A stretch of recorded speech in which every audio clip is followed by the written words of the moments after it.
एक अंश मात्र भी शिव महापुराण की कथा यदि हमारी चित्त में, वृत्ति में, मन में बैठती है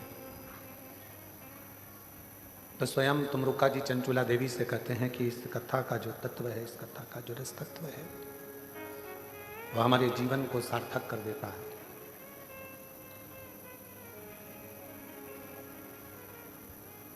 एक स्त्री के लिए, एक नारी के लिए, एक स्त्री के लिए उसका सबसे बड़ा गुरु उसका पति होता है।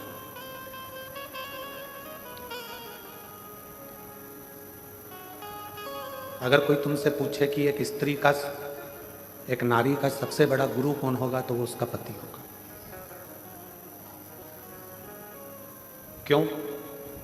क्योंकि वो उसकी रक्षा भी करता है, समय समय पर उसको उपदेश भी देता है, समय समय पर समझाने का कार्य भी करता है।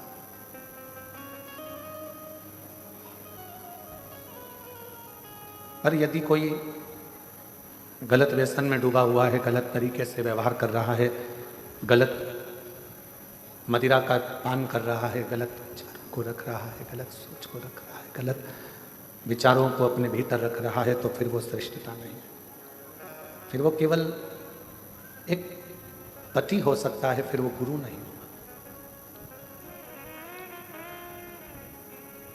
शिव गुरु, शिव महापुराण की कथा कह रही है कि शंकर भगवान मां सती के भी गुरु के पद को लिए हैं।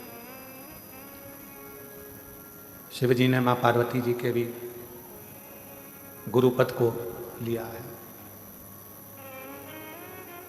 और जैसे एक गुरु समय समय पर उपदेश भी देता है तो परीक्षा भी लेता है।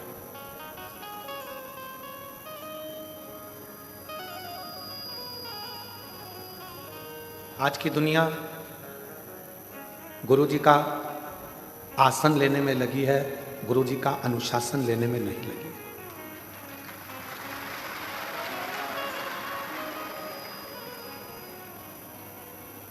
आज के ज़माने में यह सोचा जाता है कि गुरु का आसन कब खाली हो, गुरु जी ऊपर जाएं और हम आसन पर बैठ जाएं।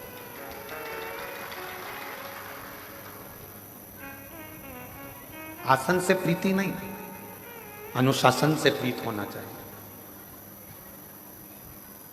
यदि गुरु जी के बतलाए हुए अनुशासन पर आप चल रहे हो, गुरु जी ने कह दिया कि ऐसा मत करो, मत करो। गुरु जी ने बोल दिया ऐसा करो, कर।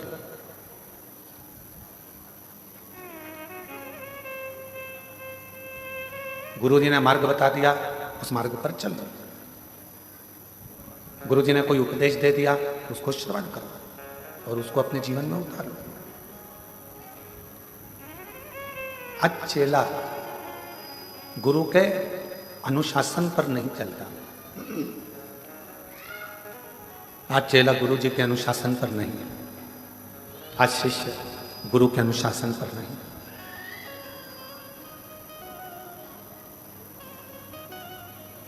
आसन जब गुरु चला जाएगा, गुरु जब देह तो त्याग देगा, देह का त्याग कर देगा, तो आसन तो किसी को भी मिल जाएगा। सिंहासन तो किसी को भी, ये चल रहे हैं, सिंहासन तो किसी को भी मिल जाएगा। और चोंगे जैसी आवाज आ रही है, थोड़ा सेट तो करो उसको।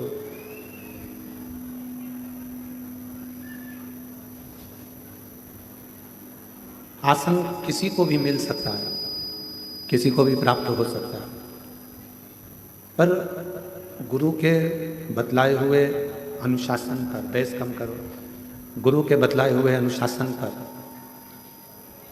जब हम चलते हैं तो यह निश्चित है केवल गुरु का आसन ही नहीं, कहीं ना कहीं भगवान सदगुरु की कृपा हो जाती है और ऐसा सिंहासन मिल जाता है कि फिर आसन की कोई कामना ही नहीं, फिर आसन की कोई कामना नहीं। और फिर निवेदन करेंगे, शिव महापुराण की कथा कहती है कि पार्वती जी को भगवान शंकर ने एक गुरु बनकर अमरनाथ की गुफा में बैठकर ज्ञान उपदेश दिया। मां सती को शिवजी ने जब कुंभज बाबा के यहाँ से कथा श्रवण कर आ रहे थे तो कथा सुनकर आते समय बीच में रुककर ज्ञान उपदेश दिया है। एक श्रेष्ठ पति का सबसे बड़ा लक्षण ही यह है कि उसको कभी ना कभी एक समय ऐसा लेना चाहिए जिसमें वो अपना गुरु पद निभा सके।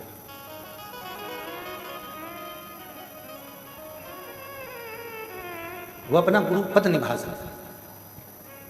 और यहां तक कहेंगे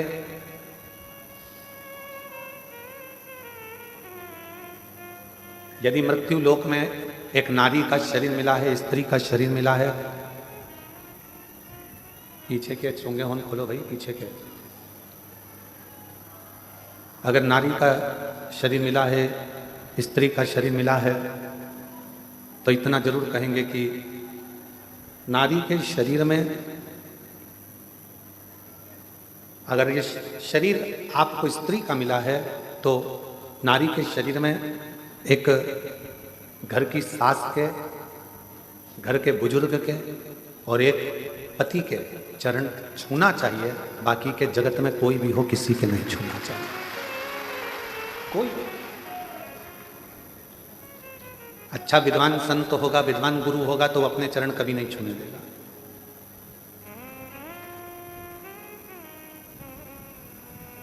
कोई सदगुरु होगा, संत होगा, साल में एक बार कभी गुरु पूर्णिमा महोत्सव आ गया, गुरु पूर्णिमा का उत्सव आ गया तो चरण भले छूने दे, चरण को स्पर्श करने दे, पर बाकी के समय स्त्री से चरण नहीं छुआ।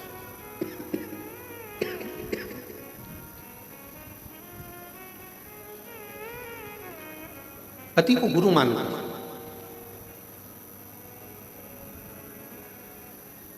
आप उसके चरण का स्पर्श करें।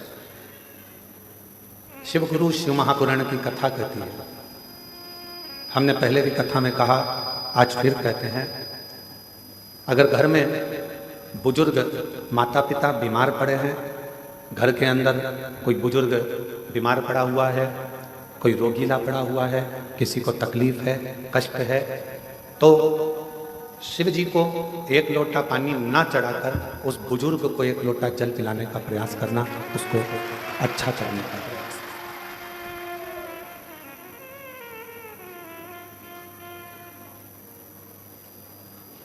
आज के ज़माने में सबसे बड़ी परेशानी एक ही है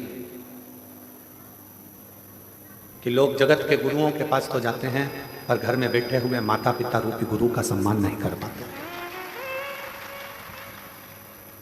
और माता गर्भ में भी जो ज्ञान दे, गर्भ से निकलने के बाद भी जो ज्ञान उपदेश दे, उलझनों से निकालते निकालते तुम्हें अपनी मंजिल तक पहुंचा दे, वो जगत की एक माँ होती है।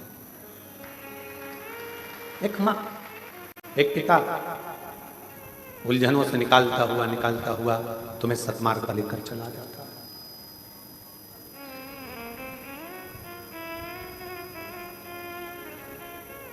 कई लोग कहते हैं कि बताओ, उनकी बहू ने हमारे पांव नहीं छुए, उनकी बहू ने हमारे पांव नहीं पड़े, चरण प्रणाम नहीं करा। जेठ के पांव छूना है, थोड़ा दूरी से, चरण का स्पर्श नहीं होना चाहिए। नंदोई के पांव छूना है, चरण यहां है, थोड़ा दूरी से, चरण का स्पर्श नहीं होना चाहिए। इस कार्य में मैं राजपूतानाओं को, राजपूतों की घर की बहुओं को बहुत बहुत साधुवाद देना चाहूंगा। इस कार्य को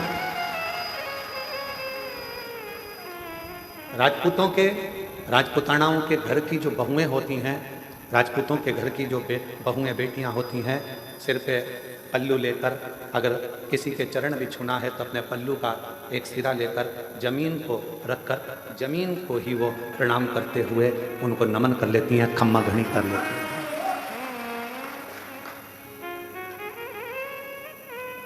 उन्होंने जमीन को हाथ लगाया, खम्मा घनी करा, प्रणाम करा, नमन करा।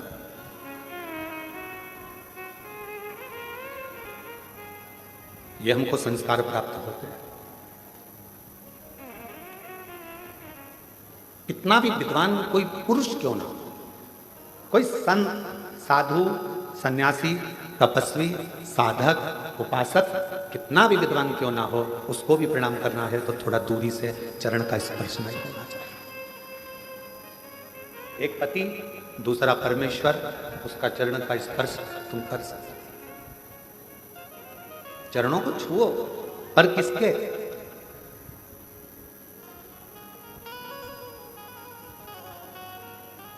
एक मेरे देव अधिदेव महादेव के मंदिर में पहुंचो, मेरे शंकर की चौखट पर जाओ, शिव जी के द्वार पर जाओ, तो शंकर भगवान का अगर मौका लगे आप लोगों को, अगर कहीं ऐसा शिव कृपा कर दे और शंकर जी की करुणा से अगर मौका लग जाए तो शिवलिंग का स्पर्श, जलाधारी का स्पर्श। और अगर नहीं मौका मिलता, किसी किसी मंदिर में जल चढ़ाने का भी मौका नहीं मिलता, किसी किसी मंदिर में जल चढ़ाने के लिए भी अंदर नहीं जाने देते, कोई बात नहीं, मन के हृदय में शिव को बिठाओ और भक्ति का जल अपने मन से चढ़ाओ, शिव उसको भी स्वीकार करो। भक्ति का जल हृदय से शिव स्वीकार करते, और यदि भक्ति नहीं है तो फिर वो तुम्हारा जल चढ़ाना व्यर्थ। और कितना सुंदर शिव महापुराण की कथा कहती है कि नियत, नीति और नियम, ये तीन चीजें, एक है तुम्हारी नियत, दूसरे नंबर पर है नियम, और तीसरे नंबर पर है नीति।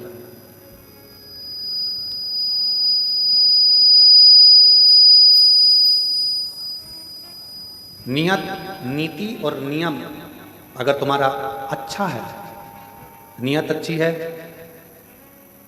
तुम्हारी नियत ऐसी नहीं है कि इससे काम निकाला बाद में लात मार दी, काम निकाला और बाद में धक्का दे दिया।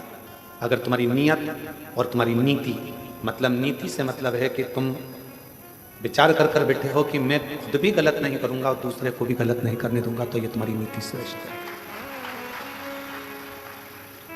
एक नियत को श्रेष्ठ रखिए, दूसरा नीति को श्रेष्ठ रखिए, और तीसरा नियम।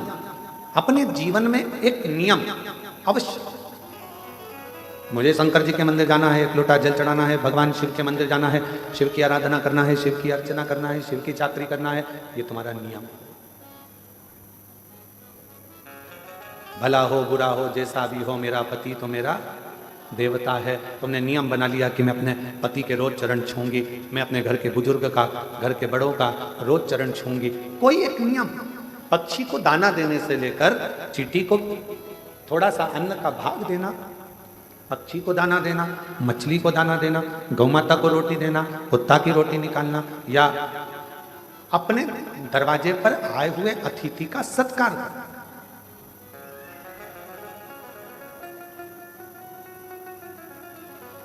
आप लोगों ने एक शब्द सुना होगा, अतिथि देवो भव।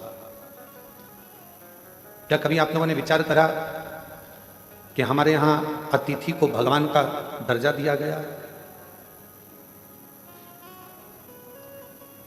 क्यों दिया गया? लिंग पुराण की एक कथा आती है, और लिंग पुराण की कथा में कहा गया कि अतिथि देवो भव। एक सुदर्शन नाम के मुनि हुए, ग्रस्त थे,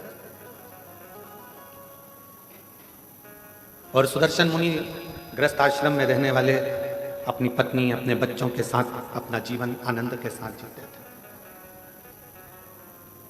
आप जितने बैठे हो, जितने भी यहाँ पर पुरुष बैठे हुए हैं, जितने भी पुरुष टीवी पर कथा सुन रहे हैं, मोबाइल पर सुन रहे हैं, या इस कथा के पंडाल में बैठकर कथा सुन रहे हैं, जितने भी कथा सुन रहे हैं, तुम भी एक मुनि हो, तुम भी कोई साधारण व्यक्ति नहीं। घर में रहने वाला भी एक संत होता है, घर में रहने वाला भी एक मुनि होता है, घर में रहने वाला भी एक ऋषि होता है, इसलिए उसको ग्रस्त मुनि कहा गया है, ग्रस्त ऋषि कहा गया है, ग्रस्त संत। एक ग्रस्त संत।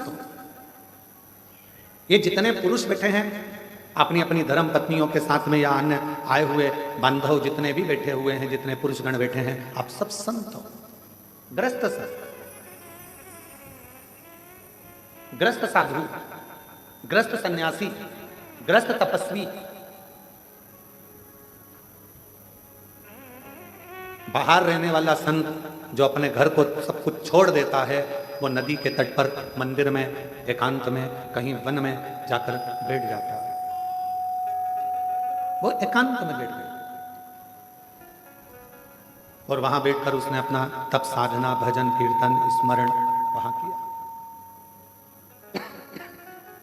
पर घर में रहने वाला एक पुरुष अपने बच्चों का भी पालन कर रहा है, पत्नी का भी पालन कर रहा है, माता पिता का भी थोड़ा ध्यान रखकर उनकी भी औषधि, दवाई, गोली सब करवा रहा है, और साथ में कमाने भी जा रहा है। और आते जाते समय मुख से राम नाम, कृष्ण नाम, शिव नाम, श्री शिवाय नमस्तुभ्यम कह रहा है। समझ लो वो संत ही है, साधु।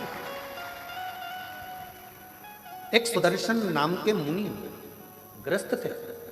लिंग पुराण की कथा कहती है कि वो ऐसे मुनि थे, अपने बच्चों के लिए कार्य करते थे, परिवार को संभालते थे, पत्नी के लिए भरण पोषण के लिए कुछ थोड़ा बहुत मेहनत करते थे, और खाने पीने की व्यवस्था कर कर बच्चों की अच्छी परवरिश करना, एजुकेशन कराना, उनका ध्यान रखना, घर में बुजुर्ग हैं उन माता पिता के लिए औषधि की व्यवस्था करना, साथ में भगवान शंकर की भक्ति करना,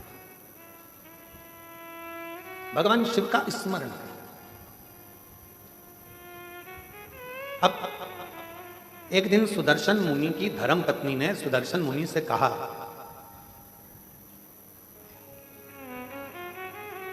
कि मैं बच्चों में व्यस्त रहती हूं, बच्चों की परवरिश में व्यस्त रहती हूं, मैं भगवान के मंदिर नहीं जा पाती हूं, भगवान का भजन नहीं कर पाती हूं, कोई सरल सा तरीका बता दो जिससे मुझे शिव मिल जाए, शंकर भगवान का दर्शन हो जाए, इसका कोई सरल तरीका मुझे।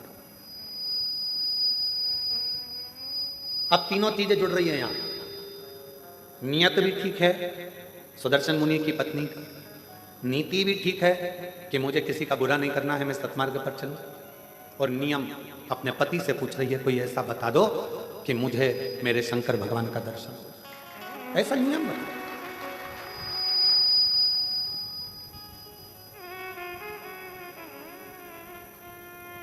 कोई ऐसा उपाय हो आपके पास में जिससे शंकर भगवान का मुझे दर्शन हो, वो उपाय बताइए।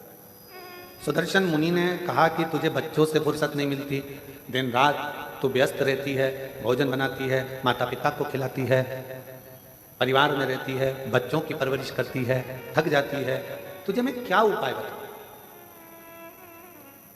पर पत्नी ने जिद पकड़ ली, कोई ऐसा उपाय बताओ मुझे कि मुझे शिव मिले। तब सुदर्शन मुनि ने कहा कि एक काम करो, कोई भी अतिथि अपने घर में आए उसकी सेवा दिल से करना, भोजन मांगे भोजन दीजिए, पानी मांगे पानी दीजिए, उसकी पूरी व्यवस्था करना।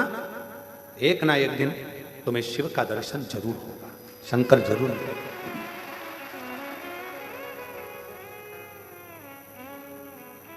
मेरे बच्चे,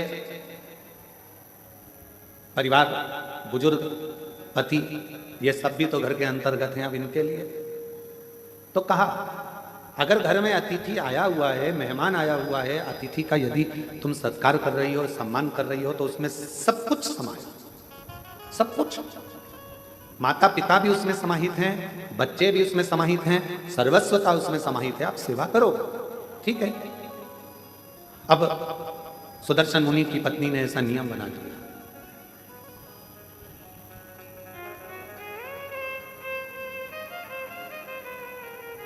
सुदर्शन मुनि की पत्नी ने ऐसा नियम बना लिया कि अब घर में कोई भी अतिथि आए उसका सम्मान करती है, उसका आदर करती है, उसका सत्कार करती है।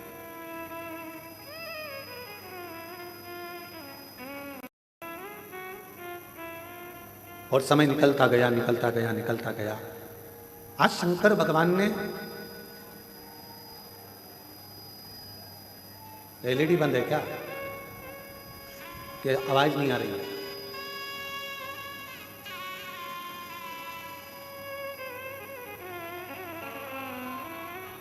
शंकर भगवान ने परीक्षा ली और सुदर्शन मुनि की परीक्षा लेने के लिए शिवजी अपनी धर्म पत्नी को बोल कर गए, पार्वती जी को, कि आज मैं एक गृहस्थ संत की पत्नी की परीक्षा लेने के लिए जा रहा हूं।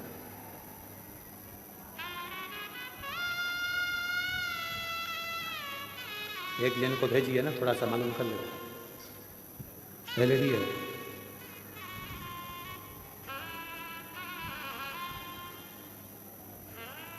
आज मैं जाकर एक गृहस्थ मुनि की, एक गृहस्थ संत की पत्नी की परीक्षा लेकर आ गया, और भगवान शंकर जाने लगे तो पार्वती जी ने उनको रोका। आप जा तो रहे हो, बहुत भोले हो, मैं जानती हूं कि तुम जाओगे, और अगर उसने तुम्हारी सेवा करी, परीक्षा में वो पास हो गई, तो तुम कुछ ऐसा वैसा देकर मत जाना, तुम कुछ ऐसा वैसा देकर मत जाना। तुम जा तो रहे हो, मना नहीं है, पर थोड़ी सावधानी रखना। जिस पत्नी का पति बहुत भोला होता है ना, पत्नी अगर मायके भी लेकर जाती है तो साथ लेकर जाती है, शादी में भी जाती है तो साथ जाती है।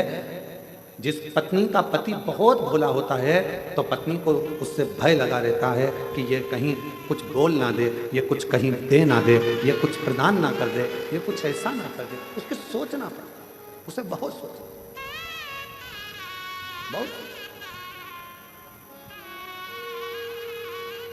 और शंभु शरणे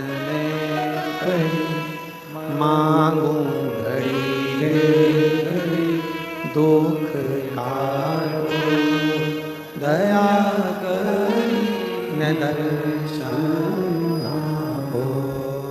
शंभु शरणे मांगू घड़ी रे दुख कारो, दया करी दर्शन हो। अब पार्वती जी को चिंता लगी कि तुम भोले स्वभाव के हो, तुम्हारा नाम ही भोला है, तुम भोले स्वभाव के हो, तुम्हारा नाम ही भोला है। कहीं तुम उनकी परीक्षा में पास होकर कुछ ऐसा वैसा देकर मत आ जाना जैसा तुमने भस्मासुर को दिया था। एक कंगन भस्मासुर ने तुमसे मांग लिया था, और तुमने अपने हाथ का कंगन निकाल कर उसको दे दिया था और कहा कि इसको पहन ले, जिस पे हाथ रखेगा वो भस्म हो जाएगा, और वो तुम्हारे ही पीछे पड़ गए। प्रैक्टिकल तुम पर कर रहा था।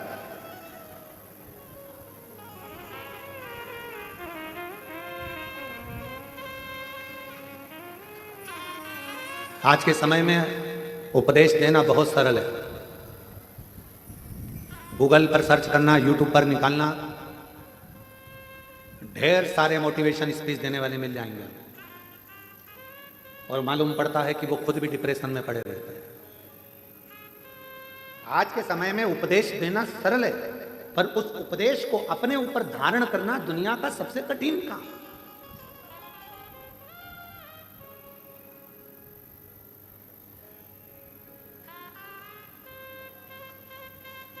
एक तरफ ये कह देना कि मोह में मत पड़ो, माया में मत पड़ो, प्रपंच में मत पड़ो, संसार के बंधनों से दूर रहो। दूसरी तरफ अपने मोबाइल पर देखते रहना कि अपनी कितने फॉलोवर्स जुड़े हैं, अंदाजा लगा। यदि आप संत हैं, साधु हैं, सन्यासी हैं, तपस्वी हैं, साधक हैं, उपासक हैं, तो फिर आपको विरक्ति का भाव आना चाहिए आपके अंदर, कामक्ति का नहीं। कितना जुड़ा, कितना प्राप्त हुआ, कितना लिया, कितना दिया, कितना करा, उससे मत। और आप सबको आज बड़ी प्रसन्नता होती होगी देखकर कि कुबेरेश्वर धाम पर आने वाले सभी भक्तों ने पहले पूर्व में देखा होगा, छोटी सी जगह थी, छोटी सी जगह से उसको धीरे धीरे बड़ा करते करते करते करते धर्मशाला, हॉस्पिटल, अब धीरे से बच्चों के लिए, उनकी निःशुल्क शिक्षा के लिए, उनकी पढ़ाई के लिए गुरुकुल की तैयारी भी चालू हो गई। गौशाला के बाद में पास में नंदीशाला की जो गाय के बछड़े होते हैं, बैल, उनको लोग काटने के लिए भेज देते हैं, तो उन बैलों की रक्षा के लिए नंदीशाला की व्यवस्था हो।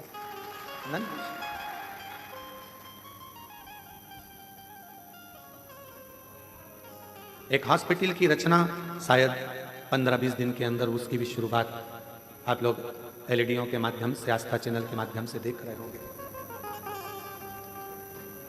जो यात्री आते हैं उनको कोई तकलीफ ना हो, उनको कोई कष्ट ना हो, उनका निःशुल्क सारा इलाज हो सके, उनके लिए हॉस्पिटल की रचना करिए। भोजनशाला आप देखते होंगे निरंतर रोज, अभी तो आप लोग लाखों की संख्या में आए हो, तो बड़ा भोजनशाला अब चल रहा है, नहीं तो निरंतर 35 से 40 हजार यात्री शिव भक्त रोज सुबह 10 बजे से लेकर शाम को 4 बजे तक भोजन ग्रहण करते हैं लगातार। फिर शाम को बाबा की आरती होकर खिचड़ी प्रसाद ग्रहण करते हैं। अभी यह कथा बाबा के इस पावन ग्राउंड में हो रही है, प्रांगण में हो रही है। यह पूरा प्रांगण तो आप लोगों की पार्किंग आदि की व्यवस्था के लिए है। इसी के ठीक पीछे जहाँ कथा होती थी वहाँ बहुत बड़ा एक इस टेंट का नहीं, बड़ा लोहे का एक शेड बन रहा है जिसमें लाखों भक्त एक साथ बैठकर आराम से कथा सुन सकते। आप लोगों को पानी ना लगे, गर्मी ना लगे, उसकी व्यवस्था करते हुए 6 से 7 महीने में वो तैयार हो जाए।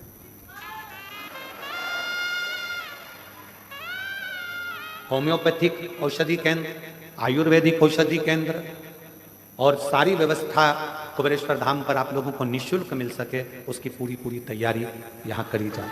पूर्ण व्यवस्था। लड़की की शादी हो, सूचना दो सीहोर, हमारी बेटी की शादी करना है, 25 लोग लड़के वाले, 25 लोग लड़की वाले आए।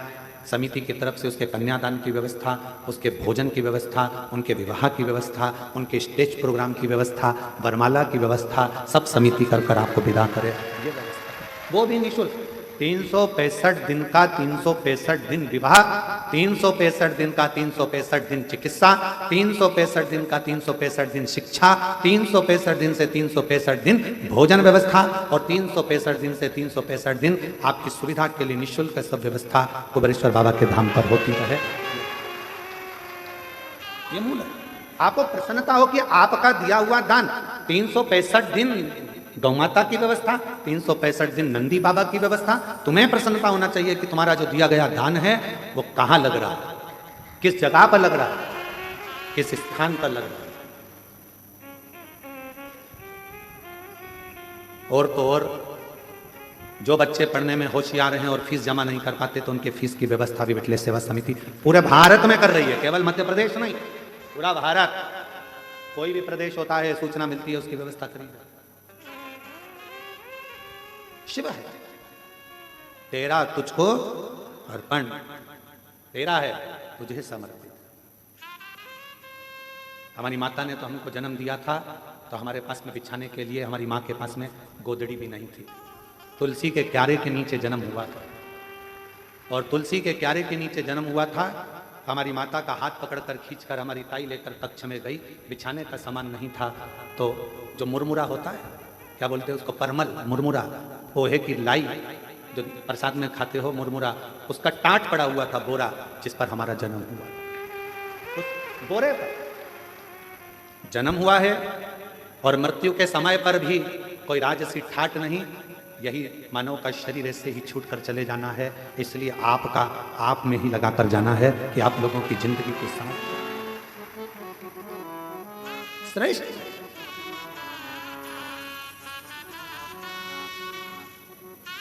चलाने को विठलेश सेवा समिति तो रेलवे स्टेशन से कुबेरेश्वर धाम तक बसें भी निःशुल्क चला रहे थे, पर गरीब ऑटो वालों का पेट कैसे भराएगा, उनका भोजन कैसे रह पाएगा, उसका ध्यान रखा, उनका भरण पोषण कैसे हो।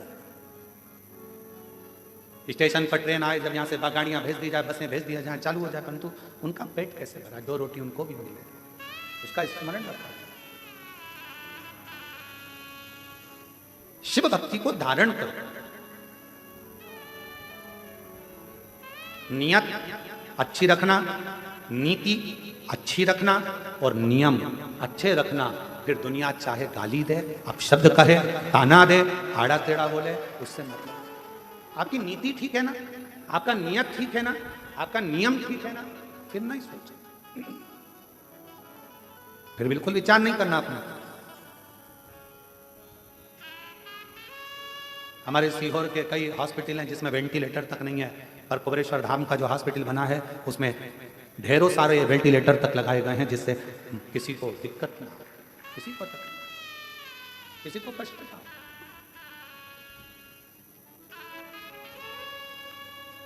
शिव शिव है, ओगरदानी ओगरदानी शंभु है, शंकर। और कितनी बड़ी कृपा मेरे कुबेर भंडारी की होगी कि एक रसीद कट्टे की एक बुक लेकर आज तक समिति का कोई कार्यकर्ता ना कभी सीहोर गया और ना किसी के गांव गया कि तुम दान देना। समिति के कार्यकर्ता केवल कुबेरेश्वर धाम पर आने वालों को और शिव पुराण में आने वाले भक्तों के लिए छूट रहती है। जिसका मन हो दे, ना मन हो कोई बात नहीं, भजन करो, स्मरण करो। सीहोर में कोई नहीं कह सकता कि पंडित प्रदीप मिश्रा के आश्रम से कोई आया और किसी ने एक कटोरी आटा मंगा, चावल मंगा, दाल मंगी या धन मंगा, कोई नहीं।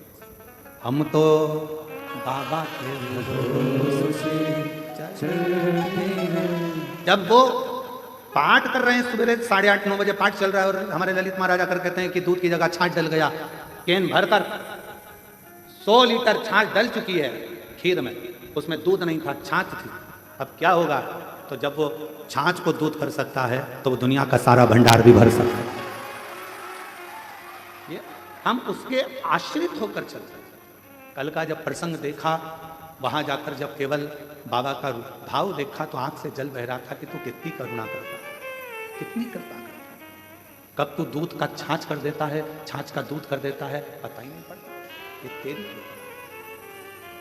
नहीं तो 2 दिन पहले छाछ तो आज की कड़ी के लिए आई थी, आज जो कड़ी बनना थी छाछ उसके लिए थी, और मालूम पड़ा वो खीर में पड़ गई। और तेरी कृपा का क्या है भरोसा, कब किस पर हो जाए, जरा सी हम पर कर दो, जरा सी हम पर कर दो। जिस पर भी हो गई तेरी करुणा कृपा हो, भव पार हुआ, भव पार हुआ। पापी हो चाहे जितना उसका भी बाबा उद्धार हुआ, उद्धार हुआ। गिद्ध अजामिल गणिका जैसे तेरे मन को भा, जरा सी हम पर कर दो, जरा सी हम पर कर दो। तेरी कृपा का क्या है भरोसा, कब किस पर हो जाए, जरा सी हम पर कर दो, जरा सी हम पर कर दो। अपनी नीति सही रखना, अपनी नियत सही रखना और अपना नियम सही रखना, फिर दुनिया कुछ भी कहे, आग लगे बस्ती में, अपन रहो मस्ती में। अगर नीति सही है, नियम सही है और नियत सही है तो परमात्मा भी साथ देता है, फिर परमात्मा भी साथ देता है। सुदर्शन मुनि की धर्म पत्नी ने कहा कि मैं मुझे नियम तो नियम भेजा, अतिथि देवो, अतिथि का सब शिव मिलेगा इसमें, क्यों? आप कोई भी एक नियम तो पकड़ो, शंकर भगवान को मिलने में देरी नहीं लगेगी। आप पकड़ो एक नियम, ठीक है, अतिथि सत्कार का नियम पकड़ा, और अतिथि सत्कार का नियम जो पकड़ा, ऐसे नियम में डूब गई कि शंकर भगवान परीक्षा लेने चले तो पार्वती जी ने कहा कि तुम भोले हो, दे मत आना कुछ। और भोला जो होता है ना, उसके साथ भोलेनाथ हर पल होता है, हर पल। कुछ दे मत आना, ठीक है, अब मुझे जाने तो दे। पत्नी ने, माता पार्वती ने प्रसन्न चित्त से अपने पति को भेजा। एक दरिद्र का वेश बनाकर, बड़ा तन पर कपड़े फटे हैं, भिक्षुक का वेश बनाकर आवाज लगाई सुदर्शन मुनि के दरवाजे पर, माता भिक्षाम दे, भूख लगी, कुछ भाग मिले मुझे तो अच्छा है। सुदर्शन मुनि की पत्नी ने दरवाजा खोला, बाबा क्या बात है, भूख लग रही है। बाबा अभी तो मैंने भोजन नहीं बनाया, पर अगर आप थोड़ी देर बैठोगे ना बाबा तो मैं भोजन बना दूंगी। बाबा कहते हैं मैं बैठता हूं, तुम बनाओ।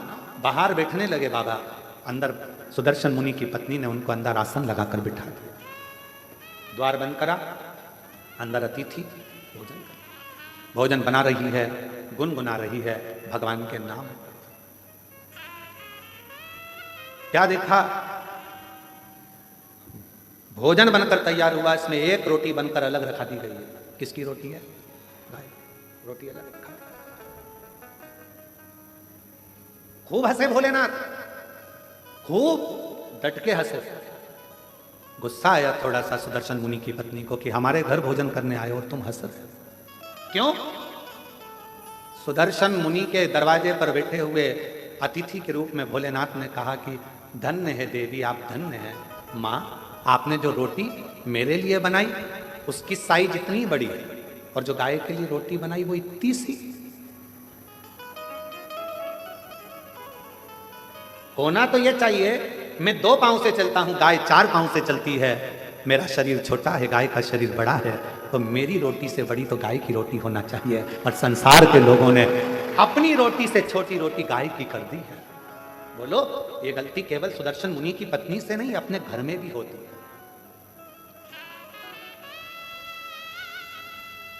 छोटी सी रोटी बना के डाल दी, गाय की है। अरे गाय की है तो जितनी बड़ी रोटी पति खाता है उससे दुगनी बड़ी तो गाय की होना चाहिए। जितनी पतली रोटी तुम पति के लिए बनाती है उससे दुगनी मोटी रोटी गाय की होना चाहिए, क्योंकि उसका शरीर बड़ा है, दिन भर चलती है, दिन भर फिरती है। सुदर्शन मुनि के दरवाजे पर मेरे विश्वनाथ, मेरे शंभु भिक्षुक का रूप रखकर खूब ठाका लगाकर हंस दिया। पत्नी ने पूछा कि तुम मेरे घर भोजन करने जाए और मुझे देखकर हंस रहा। शिव जी ने कहा कि ये रोटी तो बहुत छोटी है गाय की, रोटी तो बड़ी करो। पत्नी सुन रही थी सुदर्शन मुनि की। बाबा की बात सुनकर उसकी आंखों से जल भर गया। आज तक मैंने केवल कपट ही करा, बच्चों को ज्यादा खिलाया, पति को ज्यादा खिलाया, और गौ माता को केवल 1 रोटी, और वो भी छोटी सी। मतलब मेरी कपट की जिंदगी चल रही थी।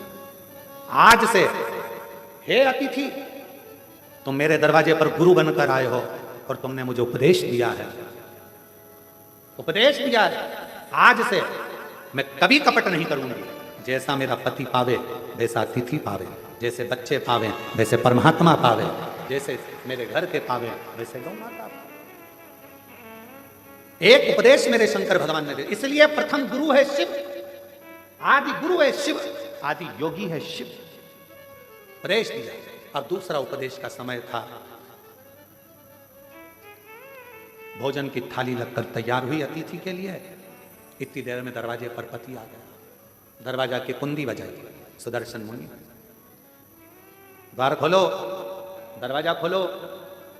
पत्नी अंदर से आवाज लगा दी, कौन है? पति चिल्ला कर बोला, क्या तुझे मेरी आवाज सुनाई नहीं देती? मैं तेरा पति, तेरा भरतार, और तू दरवाजा नहीं खोलती? पत्नी आवाज लगाकर कहती है, आपने कहा था अतिथि देवो भव। अभी मैं अतिथि को भोजन करा रही हूं। पागल हो गई है, मूर्ख हो गई है।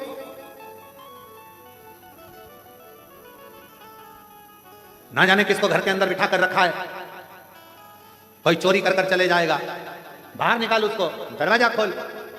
इतने में पत्नी मुस्कुरा कर बोली, मैंने आपसे पूछा था तो आपने कहा था कि अतिथि तो भगवान का स्वरूप होता है, और मैंने आपको गुरु मानकर आपकी वाणी पर विश्वास कर लिया। अब तो मैं दरवाजा तभी खोलूंगी जब अतिथि का भोजन हो जाएगा, प्रणाम कर लूंगी, वो विदा होगा, तब मैं द्वार खोलूंगी, तब मैं द्वार खोलूंगी। शिव ने पूर्ण परीक्षा ली। आज मेरे शंकर भगवान निकलते ही नहीं घर से बाहर। लाओ जरा एक गिलास दूध और लाओ, जाओ। सुदर्शन मुनि की पत्नी दूध का गिलास भर गया।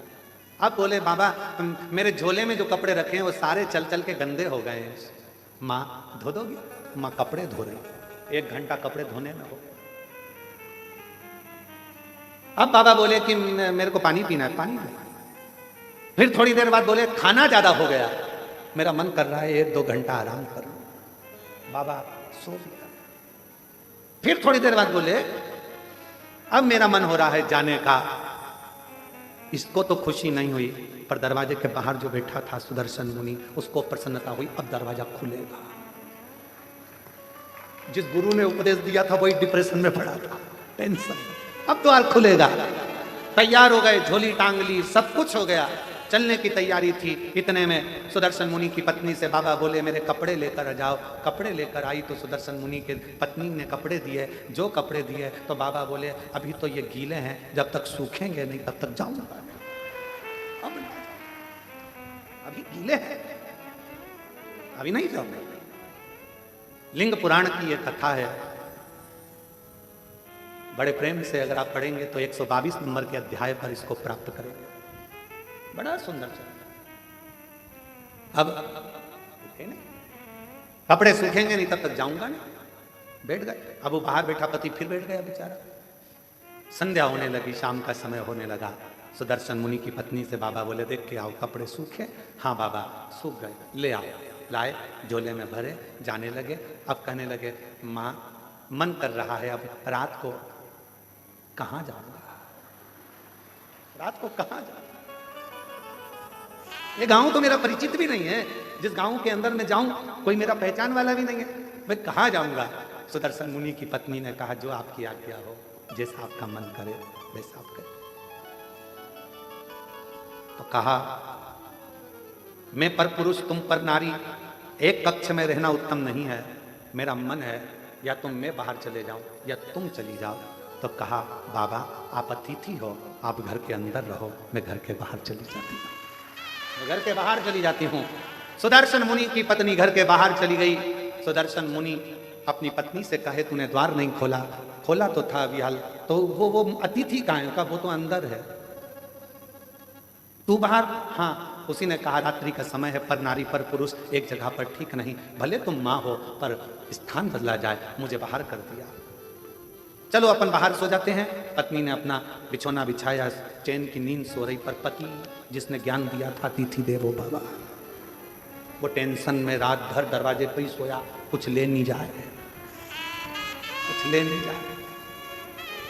उपदेश देना सरल है, ज्ञान देना सरल है, ये कहना सरल है, मोह मत रखो, माया मत रखो, ये मत करो, वो मत करो, वो मत करो। ज्ञान उपदेश देने वाले ढेर सारे मिलेंगे, 24 घंटे मोबाइल पर देखो, कोई ना कोई उपदेश देता हुआ मिल जाएगा।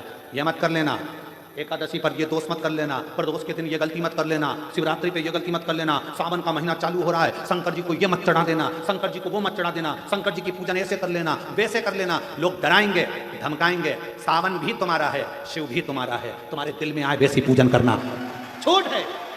तुम्हारे दिल में आए वैसे शंकर को भजो, तुम्हारा मन करे वैसे शिव को रिझाओ, तुम्हारा दिल करे वैसे शंकर की आराधना करो। कोई कहे ये मत चढ़ाओ, पाप लगेगा, कोई के वो मत चढ़ाओ, पाप लगेगा। उसने कहा, पाप कहाँ होता है वो बताओ पहले। कहा, नरक चले जाओगे। तो कहा, तू देख कर आया क्या? हमारे पड़ोसी गए, अभी तक नहीं आए, बताया ही नहीं कि नरक है कि स्वर्ग है। जो जाता है वो बताता नहीं है कि मैं स्वर्ग में हूं कि नरक में हूं। इसलिए ये सब मेरे को मना सिखाओ। मेरा शंकर मेरा है, अड़भंगा मेरा है, शिव मेरा है।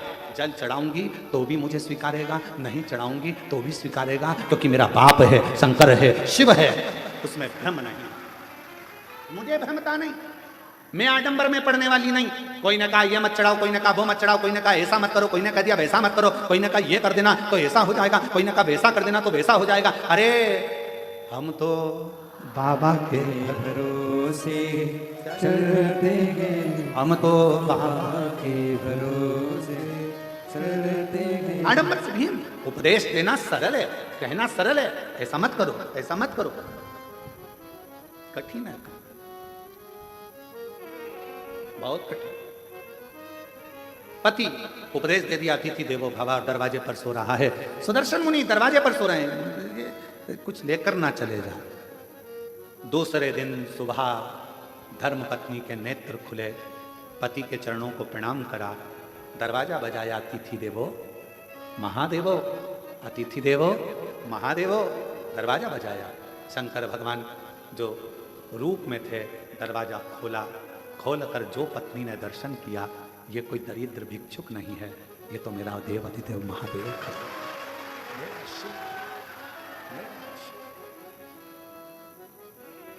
क्या देखा?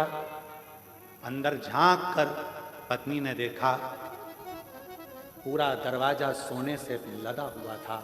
जिस कक्ष में रात्रि में शिव रुके थे, वो पूरा कक्ष हीरे और पन्नों से भरा हुआ था, अंबारियों से लदा पड़ा। पति को जगाने के लिए पत्नी गई, इतनी देर में मेरा देव अधिदेव महादेव चला गया, शंकर गया।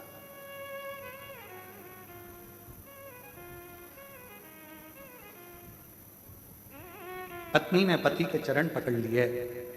आपने कहा था अतिथि की सेवा करना, शंकर का दर्शन हो जाएगा, आपके बराबर दुनिया में कोई गुरु नहीं मिलेगा। आपके कहने पर मैंने अतिथि की सेवा करी और वास्तव में मुझे शिव का दर्शन हो गया। शिव का मुझे शंकर भगवान का दर्शन हो गया। ये कृपा नहीं तो क्या है? क्या है? मैं नहीं जानती थी, कि वाणी पर भरोसा करा हुआ, शिव पर करा हुआ विश्वास एक ना एक दिन सुख प्रदान करता, आनंद प्रदान करता। और देख लिया संसार हमने, देख लिया सब मतलब के यार हमने देख लिया। झूठे नाते झूठे रिश्ते, झूठे नाते झूठे रिश्ते, अरे झूठा है संसार हमने देख लिया। सब मतलब के यार हमने देख लिया। अतिथि देवो भव, ये संबोधन गलत नहीं है। ये हमारे लिंग पुराण से, शिव पुराण से, नर्मदा पुराण का ये संबोधन है कि अतिथि देवो भव। अतिथि का सम्मान अगर दिल से करा जाए तो वो शिव का ही एक अंश माना जाए। यहाँ पर काशी वाले चतुर्वेदी जी आज आए हैं। कहाँ ये काशी में जब कथा थी, हम विदा हो रहे थे, तब इनकी आंख में आंसू भरा हुआ था। इनकी धर्म पत्नी और ये दोनों दोनों की आंख में आंसू था। और हमने पूछा, हम जा रहे हैं इसलिए रो रहे हो क्या? तो कहा नहीं, हम इसलिए नहीं रो रहे। तो हमने पूछा फिर रो क्यों रहे हो? कहा इतने सारे शिव भक्त काशी में आए, हो सकता है उनके भोजन की व्यवस्था में कुछ कमी रह गई हो तो आंख में आंसू भर गया हो सकता। साधुता तो दोनों हो सकता है उनके सेवा में कोई कमी रह गई, उनकी सेवा में कोई कमी हो। महाराज कुबेरेश्वर धाम पर भोजन व्यवस्था चलती है। हम हमेशा जब भी कथा कर कर सीहोर आते हैं तो अपने शिव भक्तों से, सेवादारों से एक ही बात करते हैं कि सबको भरपेट भोजन मिले, किसी से ऊंची आवाज में बात ना करें, किसी को अपशब्द ना कहें, किसी को ताना ना दें, किसी को आड़ा टेढ़ा ना बोलें, जो हो वो प्रेम से खिलाओ, पर किसी से कोई शब्द ऊंची आवाज में ना बोला जाए, क्योंकि अतिथि देवो भव भगवान शिव का एक बुजुर्ग है, बूढ़ा है, जवान है, बच्चे हैं, बीमार है, अच्छा है, जैसा भी है, मेरे बाबा का बेटा बेटी इस धाम में आता है, उसका सत्कार पूरा करो, उसका सत्कार पूरा करो, उसको कोई कमी नहीं रहना चाहिए।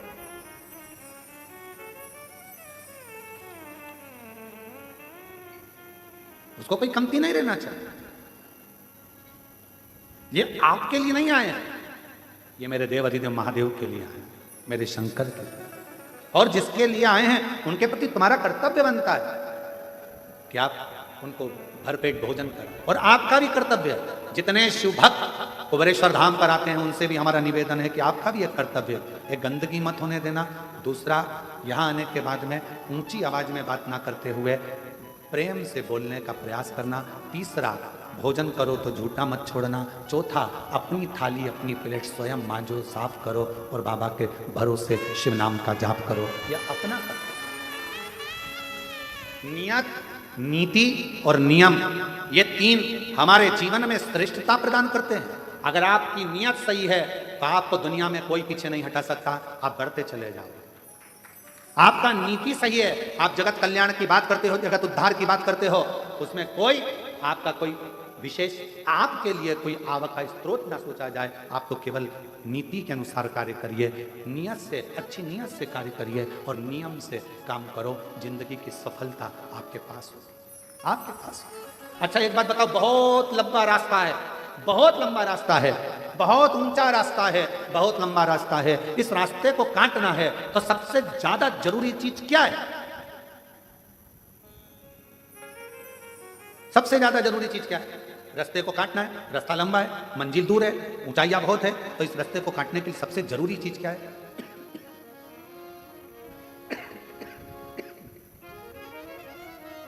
सबसे जरूरी है दो चीजें, एक आपका विश्वास और दूसरा जिस रास्ते पर चल रहे हो उस पे चलने के लिए तुम्हारे पांव की मजबूती।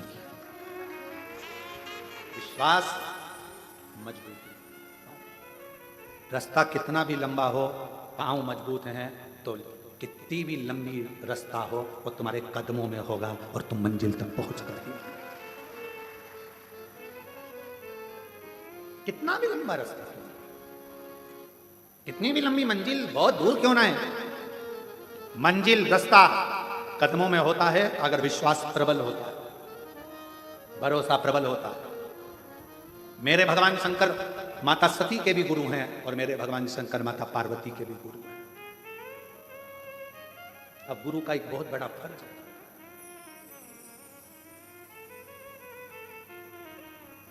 जितने चेलों को गुरु मंत्र मिलता है, जितने चेलों को गुरु गुरु मंत्र देता है, अगर वो चेला कोई गलत काम करता है तो सबसे ज्यादा चेले को कम गुरु को भोगना पड़ता है। किसको भोगना पड़ता है? गुरु, क्योंकि उसने मंत्र दिया है, उसने जन्म दिया है दूसरा। इसलिए गुरु दीक्षा देने वाला गुरु अपने शिष्य को पहले परखता है। क्यों साहब, कितने साल कथा सुनी, कहां कहां सुनी, किस किस पंडाल में सुनी, सेवा करी, कथा सुनने के लिए गए थे? हाँ, हम बैठे थे पंडाल में, कथा सुनी। मैं 4 साल से टीवी पर सुन रही हूँ। गुरु देख लेता है ये जो शंकर की भजन, ये मेरे से गुरु मंत्र लेने नहीं, शिव का मंत्र लेने के लिए आई है, शिव का मंत्र लेने के लिए आया है। अगर इसने कथा में दिल लगा लिया, इसने पूरा भरोसा यदि शंकर पर कर लिया, तो इसने अगर गुरु मंत्र ले लिया तो एक दिन ये शंकर के चरणों में जरूर पहुंचेगा। सती ने भी शिव को गुरु माना है और पार्वती जी ने भी शिव को गुरु माना। अब इनके विकार, इनके भीतर जो विकार उत्पन्न हो जाए, मालूम पड़े इनके भीतर थोड़ा क्रोध आ जाए, इनके भीतर थोड़ी अहंता आ जाए, इनके भीतर थोड़ी अभिमत्ता, इतना माता सती के मन में आ गया था ना, मैं दक्ष प्रजापति की बेटी सती और मुझे कुंभज ऋषि के आश्रम में कथा सुनाने लेकर जा रहे। विवाह के बाद तो लोगों को कहां जाना चाहिए और लोग कहां जा रहे हैं? आप कहां लेकर जा रहे हो मेरे को? कितना सुंदर कहा है,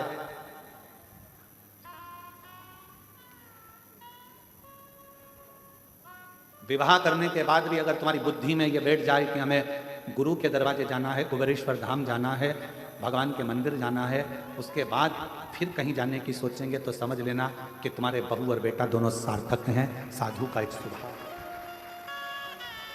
सार्थकता है, साधुता है। जैसे कहां जा रहे हैं? कहां? हम उज्जैन जा रहे हैं। कहां जा रहे हैं? हम ओमकारेश्वर जा रहे हैं। अच्छा, मतलब मध्य प्रदेश आने वाले हो? हाँ। और तुम्हारे मन में आ गया, अरे भैया मैंने सुना है मध्य प्रदेश में सीहोर जिला है, सीहोर जिले में, सीहोर के पास में 11 किलोमीटर दूर पर, रेलवे स्टेशन से 11 किलोमीटर दूरी पर कुबेरेश्वर बाबा का धाम है, जहाँ का कंकर शंकर के रूप में पूजाता है। मेरा मन है मैं थोड़ी देर वहां भी दर्शन कर जाऊं। ये तुम्हारे भीतर की एक आनंद का, ये तुम्हारे भीतर की एक श्रेष्ठता है कि तुम्हारे अंदर ये उत्साह उत्पन्न हो रहा है कि मैं कुबेरेश्वर धाम जाऊं, कंकर शंकर की भूमि पर जाऊं, शिव धाम जाऊं। और यहां मिलना कुछ नहीं।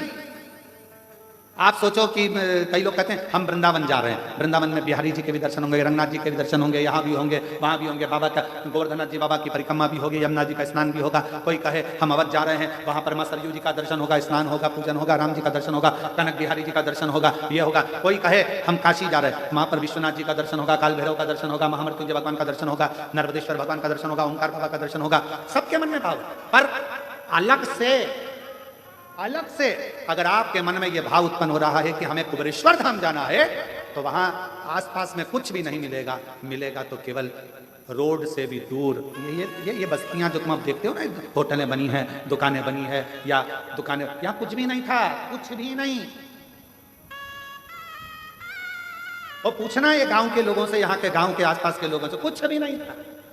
मां रोड से यहाँ गौशाला तक आने के लिए लोगों को किसी का इंतजार करना पड़ता था कि कोई आएगा तो उसकी गाड़ी के पीछे गाड़ी ले लेंगे, या फिर कोई आएगा तो उसके साथ में बात करते करते चले जाएंगे। इतना लोगों के अंदर भय रहता था।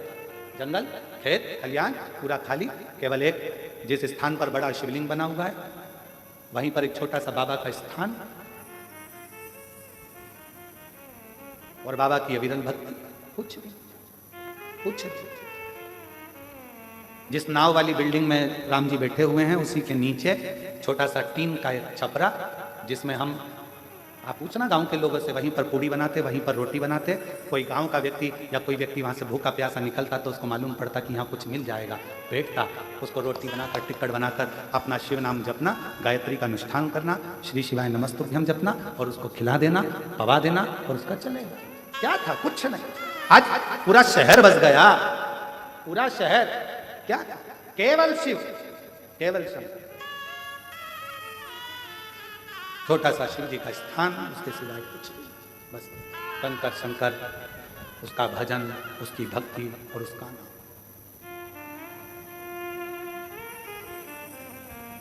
कई लोग कहते हैं गुरुजी आपने वृंदावन नहीं चुना, कल हमारे चतुर्वेदी कह रहे थे कि वृंदावन नहीं चुना, अयोध्या नहीं चुना, उज्जैन नहीं चुना, आपको यही जगह चुनी जहां पर बिल्कुल एकांत अलग साइड में। हमने कहा हम नहीं चुनते, उसने हमको सीहोर के लिए चुना तो जगह भी तो वही चुनेगा। चुनने वाला वो है, सब बनाने वाला वो है, करने वाला वो है। आप और हम तो केवल एक निमित्त मात्र है, केवल निमित्त। शरीर मिलाए, अच्छा कर्म करिए, शरीर चला जाएगा। लोग याद करें ना करें, पर इतना तो करेंगे कि कुबेरेश्वर धाम में आकर एक लोटा जल चढ़ाकर भगवान की अविरल भक्ति को धारण करें, उससे ज्यादा कुछ। और हम तो बाबा के भरोसे चलते हैं, हम तो बाबा के भरोसे चलते हैं। ये दुनिया वाले जलते हैं, ये दुनिया वाले जलते हैं, डमरू वाले के भरोसे चलते हैं, काशी वाले के भरोसे चलते हैं, सीहोर वाले के भरोसे चलते हैं। इस भूमि पर आने के बाद अगर आपने दिल से एक स्थान पर बैठकर 108 बार श्री शिवाय नमस्तुभ्यम मंत्र का जाप किया, बाबा से प्रार्थना करी, 5 कंकर बीन कर पूजन करी, 1 कंकर साथ ले गए, बाबा से विनय कर कर रुद्राक्ष मांगा, ले गए, जो कामना कर कर आए हो, मेरा विश्वास कहता है 3 महीने में बाबा वापस बुला लेगा। इन जजमानों में कई जजमान ऐसे बैठे हैं जो हर साल जजमान बन पाए, प्रति वर्ष यहां पर भी बनते हैं, 12 ज्योतिर्लिंग में भी बनते हैं, बड़ी कृपा शिव करता है, बनते रहते। आए दिन समिति को रोकना पड़ता है इन लोगों को। वो एक माता बेटी है महाराष्ट्र वाली, तो ये इनको अब की बार समिति ने मना किया, नहीं अभी हमारे जजमान बहुत सारे हो गए, तुम्हारे हर बार बन जाती है, हर बार आएंगी और तुरंत करेंगे अगला नाम लिख के रखो, अगला नाम लिख के रखो। एक वो बैठे होंगे मुंबई वाले, कहाँ है बेटे, गए कि हैं? हाँ ये बेटे, ये हर साल नाम लिखा कर चले जाते, अगला फिर लिख दो हमारा, फिर लिख दो हमारा, फिर लिख दो। ये ऐसे कई, ये अम्बाला बीटा वाले बैठे हुए हैं, कई लोग बैठे ढेर, फिर लिखवा देंगे, फिर लिखवा देंगे। समिति को मना करना पड़ता है, नहीं अभी रुको, अगली कथा में बनना, अभी दूसरे को मौका मिलने दो, फिर अगले को मिलने दो। क्या देता है बाबा? सीहोर वाला महाराज कुछ नहीं देता, कुछ भी नहीं, केवल एक ही काम करता है सीहोर वाला महाराज, तो कहता है कि सारी समस्या का हल 1 लोटा जल और श्री शिवाय नमस्ते। मन करे तो जपो, दिल करे तो भजो, और अगर किसी के कहने में आ जाओ और तुम जल पीना भी बंद कर दो तो तुम्हारा मन, बेलपत्र खाना भी बंद कर दो तो तुम्हारा मन, मंदिर जाना भी बंद कर दो तो तुम्हारा मन, और कथा सुनना भी बंद कर दो तो तुम्हारा मन। हम तो ये शिव नाम लेने के लिए जन्मे हैं और उसका नाम लेते लेते ही परमात्मा की शरणागति प्राप्त करें, यही भजो तो ठीक, ना भजो तो ठीक। तुम्हारा मन करे कि हाँ मैंने शिवपुराण सुनी है, मेरा दिल करता है मंदिर जाना चाहिए तो जाऊं, फिर किसी ने कह दिया ऐसा मत करो, ऐसा करने से पाप लगेगा, हम निपट लेंगे ऊपर जाकर,